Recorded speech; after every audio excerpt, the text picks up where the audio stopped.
خوش آمدید. میں تو آپ کا انتظار کرتا تھا کہ آپ اسکرین کے آگے بیٹھے ہی ہوں گے کہ نہیں, لیکن آپ بہت اچھے ہیں. آپ ٹی وی کے آگے بیٹھے ہوئے تھے تاکہ جو میں اگلی بات کہنا چاہتا ہوں اس کو آپ سن سکیں. میں یہ کہہ رہا تھا کہ خداوند یسوع مسیح نے کہا میں جاتا ہوں تاکہ ایک دوسرا مددگار بھیجوں, اور وہ تمہارے ساتھ ہی نہیں بلکہ تمہارے اندر ہوگا. لیکن اس مددگار, یہ فی الحال تو ان سے بات ہو رہی تھی جو انیشیل یا بنیادی شاگرد تھے, ان کی بات ہو رہی ہے. ان سے خداوند یسوع مسیح نے کہا, اور اب ان کو کیا کہا کہ تم اس مددگار کو حاصل کرو گے, لیکن قبل اس کے کہ وہ مددگار آئے باپ کی طرف سے تمہیں انتظار کرنا ہوگا. چنانچہ رسولوں کے اعمال کی کتاب اور اس کے پہلے باب کے درمیان سے تقریباً ہمیں بات پتہ چلتی ہے, اور وہ یہ کہ 120 کے قریب وہ بنیادی طور پر شاگرد تھے. ایک سوال پوچھوں, اجازت ہے؟ یسوع مسیح کے بنیادی شاگرد کتنے تھے؟ یعنی کتنے شاگرد تھے خداوند یسوع مسیح کے؟ 12. ہاں, میں زیادہ تر یہی سنتا ہوں کہ جی 12 ہے, لیکن پتہ ہے جواب آپ کو کتنے مارکس ملے؟ 0. کیوں؟ اس لیے کہ یسوع مسیح کے وہ جو بنیادی طور پر شروع میں چنے گئے ہیں وہ تو وہ 12 ہی تھے, لیکن یسوع کے صرف 12 شاگرد نہیں تھے. اس کے بعد وہ تبدیل ہوئے اور 70 کے قریب ہوئے ہیں, پھر 120, پھر 500, پھر ہزاروں کے حساب سے تعداد ان شاگردوں کی بڑھتی چلی گئی. لہٰذا ہم یہ نہیں کہہ سکتے او جی یسوع کے 12 شاگرد تھے. نو, صرف 12 شاگرد نہیں تھے. اگر آپ کلیئر کٹ بات کریں کہ وہ جن کو شروع میں اس نے چنا بنیادی طور پر جو اس دنیا میں جا کر انجیل کی منادی کرے وہ 12 تھے, تو میں اس بات سے متفق ہوں. لیکن اگر صرف یہ کہا جائے یسوع کے شاگرد کتنے تھے اور جواب ہو 12, تو یہ غلط ہے. تو میں کہہ یہ رہا تھا کہ ان شاگردوں سے یسوع نے یہ کہا کہ دوسرا مددگار آئے گا, لیکن اس کے آنے کے لیے مجھے جانا پڑے گا. جے کدی میں جاواں گا نہیں تے او آوے گا کس طرح؟ میرا جانا ضروری ہے, لہذا اس کو جانا پڑا تاکہ دوسرا مددگار آئے. تو یسوع جی اٹھا. جی اٹھنے کے 40 دن بعد تک زندہ مسیح کے طور پر وہ نظر آتا رہا, اور پھر اس کے بعد خداوند یسوع مسیح آسمان پر صعود فرماتے ہیں, اور یہ وعدہ کر کے کہ روح القدس دوسرا مددگار آئے گا اور وہ تمہارے ساتھ ابد تک رہے گا.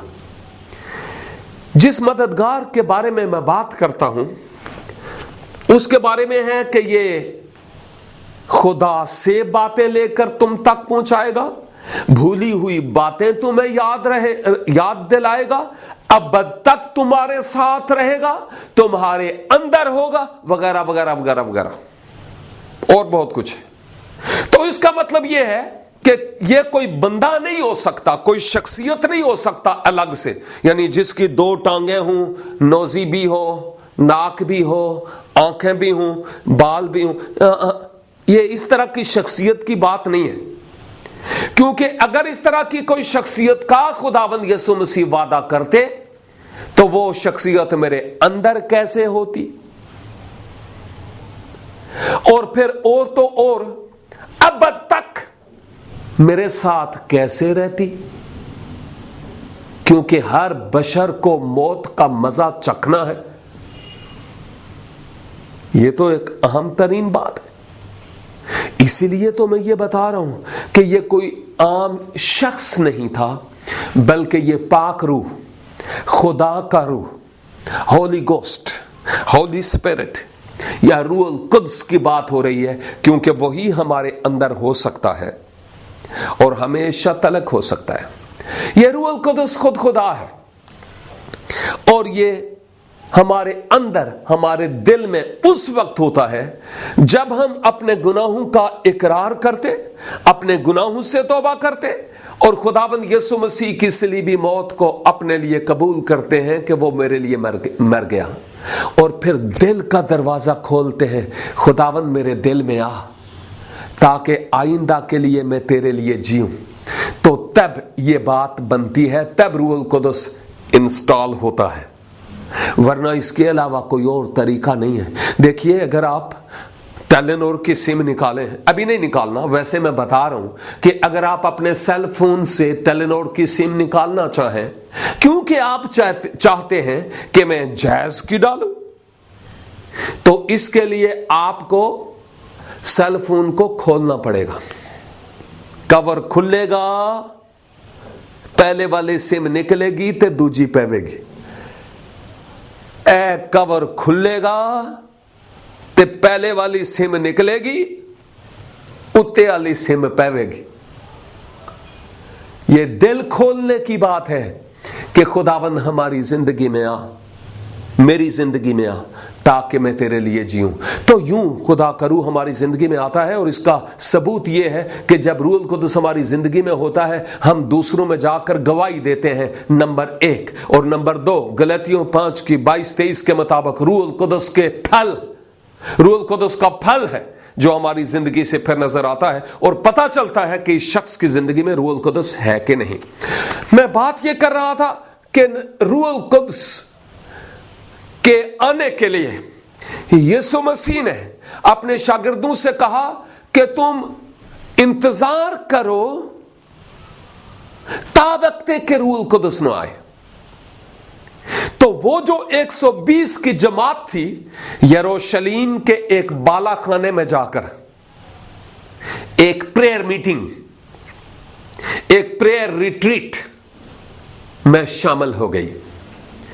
1 दिन, 2 दिन, 5 दिन, 7 दिन, 8 दिन, 9 दिन तक दुआ की, मुसलसल दुआ। साढ़े कोलों ते 5 मिनट भी नहीं होंदी, हसदे हो पे, यही तो बात सच है ना, यही तो है। लेकिन उन्होंने इतनी देर तक दुआ की, फिर आसमान खुला। आसमान तो उसी वक्त खुल गया था यीशु ने जब सलीब पर अपनी जान दी, लेकिन मेरे कहने का मतलब यह है कि रूहुल कुद्स का नज़ूल तब हुआ जब इतने दिनों तक वो दुआ करते रहे। हम कहते हैं खुदावंद इस काम के लिए आसमान खुल जाए, इसके लिए ये हो जाए, इसके लिए ये हो जाए, इसके लिए ये हो जाए, और दुआ हम यूं करते हैं, खुदावंद ये कर दे, खुदावंद वो कर दे, बस चलते फिरते या बैठकर या खाने वाली मेज पे रूटीन के मुताबिक रस्मी सी दुआ। हमें इनसे जरा बाहर निकलना है और एक मुख्तलिफ किस्म की दुआ करनी है। अगर आपके पास फैसिलिटी हो, आप अकेले कमरे में हो, गरज बरस कर खुदावंद के हुजूर दुआ करें, इख्तियार के साथ दुआ करें, इख्तियार के साथ, क्योंकि ये रूहानी जंग है और इस रूहानी जंग में बड़े इख्तियार के साथ दुआ करने की जरूरत है। तो गोया खुदावंद यीशु मसीह ने कहा कि तुम्हें इंतजार करना है रूहुल कुद्स का, और ये शागिर्द मुसलसल वहां दुआ करते रहे 10 दिन तक, मुसलसल दुआ। अंदाजा कीजिए 120, और इसमें सिर्फ हजरात ही शामिल नहीं थे, बल्कि इसमें खवातीन भी शामिल थे, दोनों मेल एंड फीमेल, वो मिलकर दुआ कर रहे थे। और फिर ठीक 10वें दिन खुदावंद यीशु मसीह के वादे के मुताबिक, जैसा आपने अपने शागिर्दों को फरमाया था, बायन वैसे ही उस रूहुल कुद्स का नज़ूल हुआ। मैं आपको अमाल 2 बाब में ले चलूंगा, लेकिन सुनिए कि जब रूहुल कुद्स का नज़ूल हुआ तो फिर क्या हुआ। फिर क्या इनकलाब आया, फिर क्या तब्दीलियां आई, जिंदगियां किस तरह तब्दील हो गई, किस तरह से लोगों ने अपने आप को खुदावंद के सुपुर्द किया। जब रूहुल कुद्स आया तो उसका मकसद क्या था, क्या रीजन था कि रूहुल कुद्स दिया गया, इस पर तो मैं आपसे बात करूंगा। लेकिन मेन बात यह कि मैं तुम्हारे साथ तो वक्ती तौर पर हूं, लेकिन जो मददगार आएगा वो तुम्हारे साथ अब तक होगा। ये थी वो बातें जो खुदावंद यीशु मसीह के मुंह मुबारक से निकली है। चूंकि रूहुल कुद्स की आमद के बारे में एक वसी मजमून है, इस पर मैं बात करूंगा अगले सेशन में। लेकिन केवल इसके कि मैं अगले सेशन में जाऊं, मैं आपकी खिदमत में आपके लिए स्पेशली दुआ भी करना चाहता हूं। मेरे भाई मेरी बहन, आपका ताल्लुका किसी ही डिनोमिनेशन से क्यों नहीं, आपका ताल्लुका किसी ही चर्च से क्यों नहीं है, गुनाह नहीं है। मैं आपको नहीं कहता हूं कि मुख्तलिफ चर्चिज में जाना गुनाह है, या आप जिस चर्च में जाते हैं वहां जाना गुनाह है। मैं नहीं कह रहा हूं, आप जहां जाते हैं लगे रहो जिथे लगे हो। लेकिन एक अहम तरीन बात जो मैं करना चाहता हूं वो ये है, अपना दिल खुदावंद यीशु मसीह को जरूर दें, अपने आप को उसके हुजूर पेश करें, उसको कहें खुदावंद मैं गुनाहगार हूं। शायद ये पैगाम तेरे लिए है नौजवान, मेरे भाई मेरी बहन, बेटे, ये पैगाम तेरे लिए है। आज अपनी हार मान ले, अपने गुनाहों से तौबा कर और अपने गुनाहों का इकरार कर, अपने आप को खुदावंद यीशु मसीह के हाथों में दे दे। उससे कह खुदावंद मेरी जिंदगी में आ, मैं अपना दिल तुझे देता हूं, मुझे बदल। मैं आपके लिए दुआ करना चाहता हूं। अपने सरों को झुकाएं। मैं बहुत लंबी चौड़ी दुआ नहीं करूंगा, मुख्तसर करूंगा ताकि आपको बरकत मिले। आसमानी बाप, तेरे कलाम की इन सदाकतों के लिए मैं तेरा शुक्र अदा करता हूं।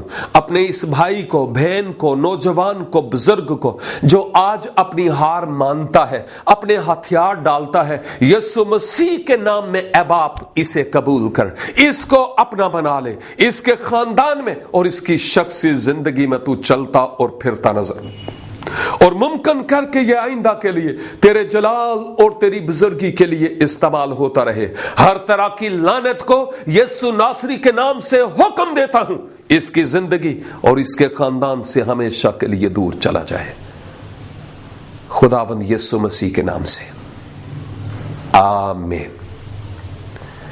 नाज़रीन, बहुत बहुत शुक्रिया कि आप ये प्रोग्राम सुन रहे हैं। मैं आपसे दरखास्त करता हूं कि मुसलसल देखते रहिए प्रोग्राम चिरागे राह, सिर्फ गवाही टेलीविजन पर।